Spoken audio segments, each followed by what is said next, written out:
Nibyo ndabasuje kandi mbifurije kugubwa neza mbone kubaha ikaze none magingo yangaya tariki 23 z'ukwezi kwa kabiri umwaka w'2026 tugarutse muri studio tugiye kureba amwe makuru agezweho ku mirongo imbere ku rugamba ndetse n'aragiye atandukanye yakomeje kugenda avugwa by'umwihariko ko bifitanye isano n'ikibazo cyo mu burasirazuba bwa Repubulika Iharanira Demokarasi ya Kongo. Banje gusuza abadukurikiranye muri mu mande z'isi zigiye zitandukanye, abari mu Burundi, abari Repubulika Iharanira Demokarasi ya Kongo, mu Rwanda, Uganda, Kenya, Tanzania ndetse n'ahandi bice bigiye bitandukanye. Leta Zunze Ubumwe za Amerika mwese mbifuriza kugubwa neza. Ubu rero kuri uyu munsi wa none turi kwa mbere w'icyumweru, bamwe batangiye akazi nyuma yo kuva muri weekend, natwe rero tukaba mu by'ukuri tugomba kuba twabagezaho amakuru ku gihe kugira ngo mukomeze kugenda mujyana n'igihe mwi-updatinga, dore ko hari imvugo ivuga ngo ikintu cya mbere na makuru. Turaza kunyarukira kujyanye na update ku mirwano Rubaya bihagaze bite, turaza kunyarukira update ku mirwano Plutôt Kavumu bihagaze bite, turaza kunyarukira kuri update ifungurwa ry'umupaka w'u Burundi riri kuvugwa byo bihagaze bite, Kavimvira Gatumba. Ibyo byose rero ugomba kwigira ino cyangwa se kuba hafi kugira ngo tuze kukugezaho ibyaya makuru arimo agenda asirikira cyangwa se amenyekana hirya no hino. Kwa dukurikirana umunsi ku wundi mutarakanda subscribe ni kuri buto itukura mu gakando kabisa, ni subscribe cyangwa se s'abonner ari mu rw'igifaransa, ubundi tukajya tubana 5 kwa 5. Ndetse kanshimira abantu konje kunyarukira kuri Barore TV mugahukirana amakuru n'ibigaro tugenda tubagezaho. Ibyo byose ni by'ingenzi kandi by'agaciro. Ibitekerezo byanyu, inyunganizi muraza kubishyira muri comment, ubundi turusheho kugenda tubana 5 kwa 5. Naho kandi share nayo irakenewe kugira ngo n'abandi badukurikiranye batabashe kubona mu by'ukuri amakuru yacu bashe kudukurikirana bamenye aho ibintu bihagaze. FARDC irimo iratangaza ko intsinzi irimo iragenda iboneka, naho kandi umutwe wa 23 ukaba washyize hanze inyandiko ivuga yuko ibitero biri kugabwa biri kwibasira imyanya ituwe n'abaturage, bamagana ibyo bitero biri gukorwa n'igisirikare cya Leta ya Kongo, ingabo z'u Burundi ndetse n'amatsinda ya Wazalendo aho banashyiramo FDLR. Ibyo byose tukaba tugiye kwa twabigarukaho. Nyanza rero Rucuru haraturuka yayi makuru, ube hafi nayo uze kuba mu by'ukuri wamenya ibyaho cyangwa se biri kuvugwayo.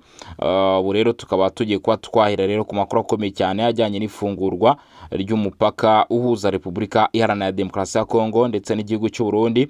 Umupaka rumaze imitsi ufunzwe, aho wari warafunzwe kubera imirwano yari yaratangiye ahagana mu ntangiriro z'ukwezi kwa 12. Imirwano yahuzaga umutwe w'abarwanyi 23 ndetse n'uruhande rwa Leta ya Kinshasa, aho uruhande rwa 23 rwavuga ko ruri kubohora ibi bice. Hagatangaho ubu kugeza uyu munsi ubwo M23 yari yarasoye muri bice mpaka ari gifunze kubera ko byavugwaga ko umutekano utizewe cyangwa se udahagije. Ariko kuri ubu nyuma yuko Burundi busuzumye bukabona ko umutekano wagarutse ndetse mu mikoranire na Repubulika Iharanira Demokarasi ya Kongo, amakuru atugeraho aravuga ko ibikorwa byo gufungura uyu mupaka cyangwa se kongera gutuma ingendo hagati impande zombi, ni kuvuga uruhande rw'u Burundi ndetse n'uruhande rwa Repubulika Demokarasi ya Kongo, impande zombi nyine zongeye kuba zasubukura ibikorwa. Ni byishimirwa rero n'abaturage mu ifungurwa ry'umupaka wa Gatumba.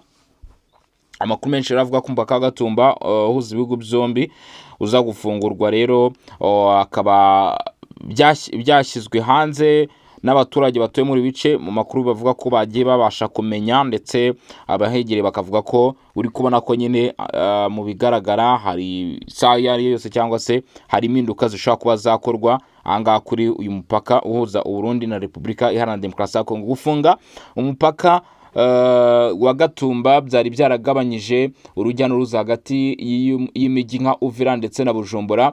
Ikindi kiyongeraho ibikorwa by'ubucuruzi byaragaze, bituma ibicuruzwa byiyongera igiciro cy'ibicuruzwa byiyongera, bimwe bikabura, ndetse ingendo zari zarahagaze ujyanye n'abashaka gusura bagenzi babo cyangwa se imiryango yabo, bakavuga ko bari barabangamiye no iyi mipaka yari ifunzwe. Gusubukura ibikorwa by'umupaka hagati ya Repubulika ya Demokarasi ya Kongo n'u Burundi kuri wa mbere tariki 23 Gashyantare 2026 nibwo biteganyijwe ku mupaka wa Kavimvira. Nta muhango wemewe wabayeho kwizihiza uyu munsi mukuru. Abanyekongo bari kwishimira rwose ko Uburundi bwaba bwemeye ko umupaka wabwo ufungura, gusa ibyongeye kumenyekana nuko uyu mupaka wari warafunzwe kuva mu Kuboza 2025 uraba ufunguye guhera uyu munsi rwose tariki 23 z'ukwezi kwa kabiri. Tariki 23 z'ukwezi kwa kabiri ubwo bari mu Burundi by'umwihariko Bujumbura babonera inyungu za hafi hano kwifungurwa ry'uyu mupaka. Muraza kunyarukira muri comment mutubwire, ndetse n'abegereye ibi bice batubwire mu by'ukuri ese mu byakiriye mute, ni ibintu bimeze bite kuri mwebwe kuba umupaka w'u Burundi waba na Repubulika ya Demokarasi ya Kongo uhuza Bujumbura na Uvira waba ugiye gufungura, ndetse n'abandi babasha kudukurikira namwe. Murabizi ko ibitekerezo n'inyunganizi biba bifunguye kugira ngo tumenye ese ni ikintu cyari gikenewe cyane, kuri buri muturage ukenera ibikorwa by'ahangaha cyangwa se ufite aho uriye n'ibikorwa by'ahangaha ku buryo byari byarateje ikibazo cyangwa uyu mupaka wa Gatumba rero uhuza Repubulika ya Demokarasi ya Kongo ndetse n'u Burundi ugiye kongera gufungura, mu gihe n'ubundi bivugwa ko igisirikare cya leta ya Kongo FARDC kirimo kirakomeza no gukora ibikorwa bigamije kongera gusubukura ingendo mu kiyaga cya Tanganyika, nazo zisa nkaho zimaze iminsi mu by'ukuri zarahagaze kubera none ibyo bibazo by'imyeshyamba zakomeje kugenda zigaba ibitero muri bice. Ubwo ibi nabyo ni ibintu bigomba kuba byakwitegwa ko mu minsi ya vuba rwose tuza gutangira kubona utu duce naho ingendo zishobora gutangira gukora. Mu by'ukuri ubwo ni ingendo zihuza abafata kuri iki kiyaga cya Tanganyika. Mu by'ukuri urumva ko nibyo kwishimira cyane kuba Repubulika ya Demokarasi ya Kongo, kuba Bujumbura batekereje kuba abaturage batuye muri bice bakoraga ubuzima bwabo bwa buri munsi, bakavuga bati reka twongere dutume mu by'ukuri ingendo zikomeza, ubuhahirane bukomeze.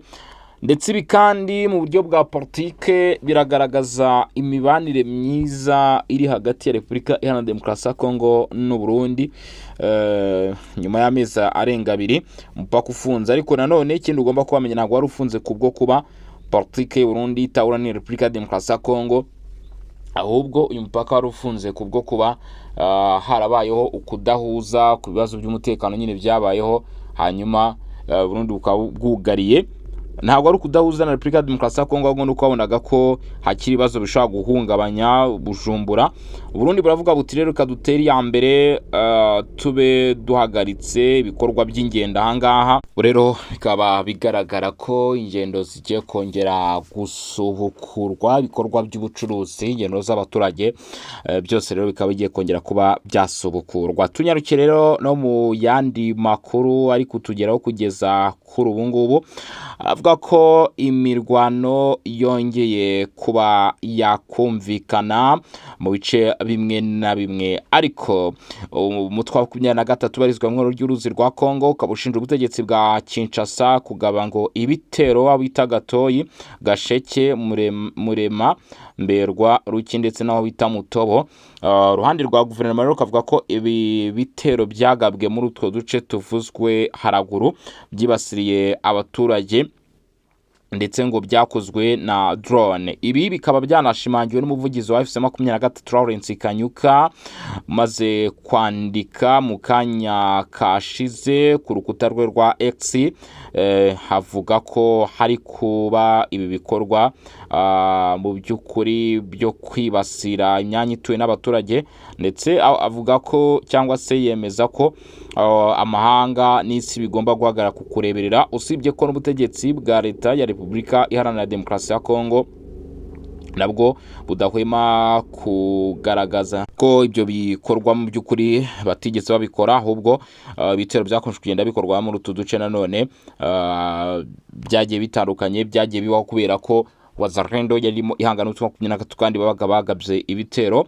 Amakuru atugeraho aravuga ko igisirikare cya leta ya Repubulika Iharanira Demokarasi ya Kongo n'abarwanyi b'umutwe twaje 23 bakomeje kwambarana muri Kavumu, ariko by'umwihariko bikavuga ko iyi mirwano iri kubanga buri bice bisatira ari ikibuga cy'indege yakomeje kugenda ibaho, byagaragaye cyangwa se byerekanye ishusho y'uko kugeza uyu munsi mu by'ukuri urugamba rukomeye cyangwa se ari imirwano ikomeye. Ibice rero amakuru atugera akaba avuga ko Wazalendo yaje kugira imyanya yigarurira, bigaragaza rero ishusho cyangwa se uburyo ki Wazalendo bashaka no kwerekeza mu mujyi wa Bukavu. Bivuga ko isaha yari yose mu gihe biraba bibayeho cyangwa se Wazalendo bibonye intsinzi yose muri Bukavu, irabonye intsinzi yose muri Bukavu, nta kindi kintu kiza gukurikiraho plutôt muri Kavumu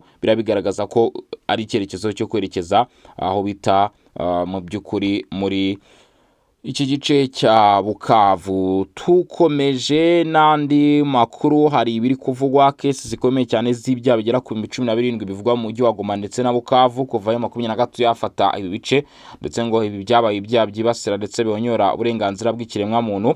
Habarurwa rero ibibazo birenga 17 byo gonye uburenganzira bw'ikiremwa muntu Goma ndetse na Bukavu. Ngo muri rusange amaze kubarurwa ibibazo bigera ku 17 na 17 na 15 na 15 ibihumbi 17 na 15 byo gonyora uburenganzira bwa muntu mu mujyi wa Goma Bukavu. Muri byo harimo ibibazo ibihumbi 15,739 byo kwambura abantu ubuzima, harimo case 829 byo gushimuta abantu, harimo na case 817 byoterwa rikabije n'ikorwa ry'icarubozo n'ibindi bikorwa by'ubuhemu. Iyi mibare yatangajwe kuri wa gatandatu mu gikorwa cyo gusoza amahugurwa yo gukumira raporo ku bijyanye n'imiterere y'uburenganzira bwa muntu Igoma mu ntara y'Kivu y'Amajyaruguru ndetse na Bukavu mu ntara y'Kivu y'Amajyepfo. Iyi raporo yateguwe n'impuguke zo mu nzego za leta zitandukanye zirimo nka societe civile n'imiryango itari ya leta ONG, igaragaza ihohoterwa ryakozwe Igoma na Bukavu n'umutwe wa M23. Ibyaha byatumye habaho kwimurwa ku gahato kw'abaturage ku buryo umubare wabimuwe imbere mu gihugu n'abahungiye hanze ugera kuri 7.4 Raporo ivuga ko mu minsi 10 impuguke zakusanyije zisesengura kandi zemeza amakuru ku byaha byakorewe abaturage batari bafite intwaro, ihohoterwa rikorerwa abagore, gusenya ibikorwa remezo rusange ndetse n'ibikorwa by'imyitwarire myinshi y'abaturage mbere mu gihugu. Nibura ibibazo 17 byo kwambura abantu ubuzima no kubahotera ku mubiri byaranditswe.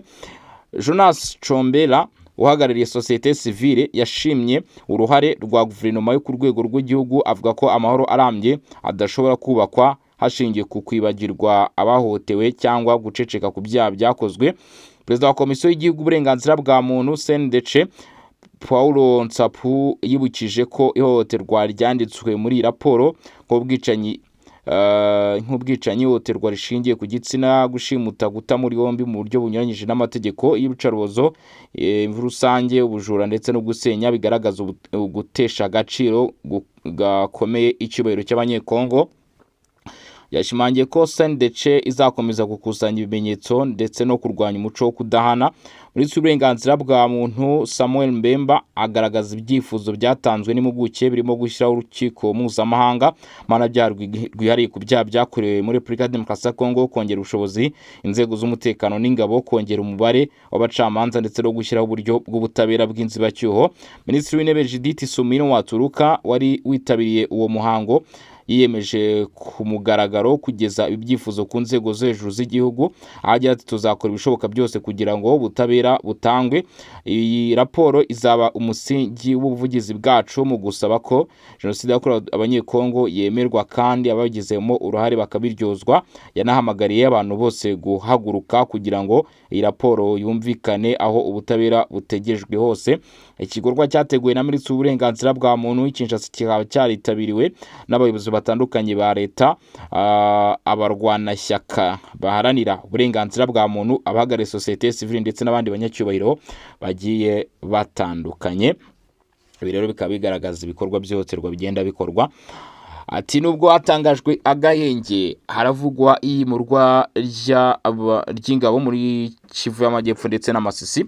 Ati ku ruhande rwacu dufite inshingano imwe gusa, gutera imbere. Ibi byatangajwe n'uwo bita Kronanga, umuhuzabikorwa wa Alliance Fleuve Congo. Nubwo hatangajwe agahenge kandi kakemezwa ku mugaragaro n'imbande zitandukanye ziri mu makimbirane, ibiri kubera ku rugamba bigaragara nk'ibivuga indi nkuru. N'amashusho yafashwe muri izi mpera z'icyumweru n'abaturage akwirakwizwa ku mbuga nkoranyambaga agaragaza koherezwa kw'ingabo ndetse n'ibikoresho bya gisirikare bivugwa ko ari iby'ihuriro ry'inyeshyamba rya 23 nk'uko bitangazwa n'amakuru aturuka mu baturage batandukanye, ngo iri yimurwa ry'ingabo rishobora kuba rigamije gukomeza no gushimangira ibirindiro byo mu majyepfo muri Kivu y'Amajyepfo. Masisi muri Kivu y'Amajyaruguru naho haravugwa amakuru ahamya ko habayeho kwiyongera kw'ingabo ndetse no guhindura imyanya mu buryo bwa gisirikare. Ni diploma militaire cyangwa se iyimurwa ry'ibikoresho n'abasirikare ariko berekezwa ku mirongo y'imbere ku rugamba, bimaze iminsi bikorwa n'abarwanyi mutwe twaje nko na 23. Bikavuga ko ibi bikorwa rero birimo bikorwa kubwo kuba 23 yaragiye cika intege cyangwa se gabanya ubushobozi. Ibi rero bikongera kugaragaza ndetse no kwerekana ishusho yo kuba kugeza uyu munsi hakiri icyizere ko hari ibikorwa bishobora gukorwa, ariko nanone abakurikirana umunsi ku wundi amakuru ya muri Repubulika ya Demokarasi ya Kongo bakavuga ko bitewe n'ubushobozi cyangwa se biturutse ku bushobozi n'imbaraga kugeza kuri uyu munsi aba basore ba FARDC bari kugaragaza M23 bikomeje kuyigora cyangwa se bizakomeza kuyigora kuba yakwitwara neza, ndetse abandi bakavuga bati irimo iragemura aba basore n'inkumi kujya gupfira ku mirongo y'imbere ku rugamba. Nkwibutsa ko hari abarwanyi bagera ku 7,500 bisaga birutse gushyirwa hanze n'ubutwe twaje 23 mu birindiro bitangirwamo imyitozo by'isigiye shyamba zo mutwa 23 icanzu. Abangaba rero n'ubundi nta kindi kintu bagomba gukora byanze bikunze no kwerezwa ku mirongo y'imbere ku rugamba, kuko nyine nibyo batorejwe n'izi nyeshyamba nkuko amakuru agenda atugeraho. Kugeza kuri ngo biravuga ko ari kubarurwa abantu 11 babarwanya umutwe twaje 23 barashwe na wazakando ndetse igisirikare cya leta ya Kongo Rubaya habereye imirwano. Abangaba rero ngo nabarwanya umutwe twaje 23 gusa. Izi nyeshyamba bikavugwa ko ngo zagiye zikomeza guhakana amakuru, ahubwo zikavuga cyangwa se zikemeza yuko ngo habayeho ibikorwa byo kuba muri rusange habayeho ibikorwa byo kuba izo drone ngo zirasa iyo mirwano iba yibasira imyanya ituwe n'abaturage. Ubutegetsi bwa Kinshasa amaze iminsi bihakana, ari naho baboneyeho n'amakuru bahakana bavuga bati twebwe ntabwo twigeze dufata ingabo z'abafaransa ngo tuzohereze ku mirongo y'imbere ku rugamba. Ni nyuma y'amakuru yakomeje kugenda acicikana yavugaga yuko haba hari abasirikare b'abafaransa bari hehe bari kurwana ku mirongo y'imbere ku rugamba. FARDC yarabihakanye ibona no guhakana ibyo makuru yose ajyanye n'ibitero bigenda bikorwa. Icyakoza umuriro ukomeje kugenda wumvikana, ibitero bya drone birakorwa nubwo uruhande rwa leta rwo ruvuga ko bikorwa mu myanya ibarizwamo izinyeshyamba habaho ngaho muri Kivu y'Amajyepfo bice bya Minembwe maze iminsi rwose igaragaramo imirwano cyangwa se yumvikanamo urugamba. Ngira ngo mwarabyumvishe abe aho ngaho muri iki gice kigaruka Kavumu hakomeje kumvikana imirwano. Ibyo byose rero bikagenda n'ubundi bigaragaza ya shusho yasura nshya y'imirwano cyangwa se rugamba mu buryo bushya aba basore ba FARDC cyangwa se igisirikare cya leta ya Kongo cyongeye kuba cyatangiza. Rero ibintu bitoroshye cyane. Abantu rero mwari mudukurikiranye kuva ku munota wa mbere kugeza kuri munota muri amakuru n'ibiganiro, mashimire cyane tuba tugenda tugaruka rero kuba bikomeje kugenda bivugwa cyangwa se aho ibintu biba bihagaze, ndetse nkwibutsa ko tuza no kugaruka mu masaha ari imbere nabwo tureba amakuru biba bigezweho cyangwa se uko biba byifashe ku mirongo y'imbere ku rugamba. Ube hafi rero nanone niba ushaka gukurikirana uko amakuru ari gukomeza kugenda tugeraho, by'umwihariko yaba hano ku mupaka uhuza Repubulika Iharanira Demokarasi ya Kongo n'u Burundi umaze kuba wafungurwa ku mirwano ahangaha muri ibi bice byo muri Kavumu ndetse n'ahandi hose nyine mugakurikirana uko byifashe. Ngero na Bosco Mutaramu cyane ni mikoro za Region Info, tusubire mu masaha imbere. Ciao ciao, hasta la vista.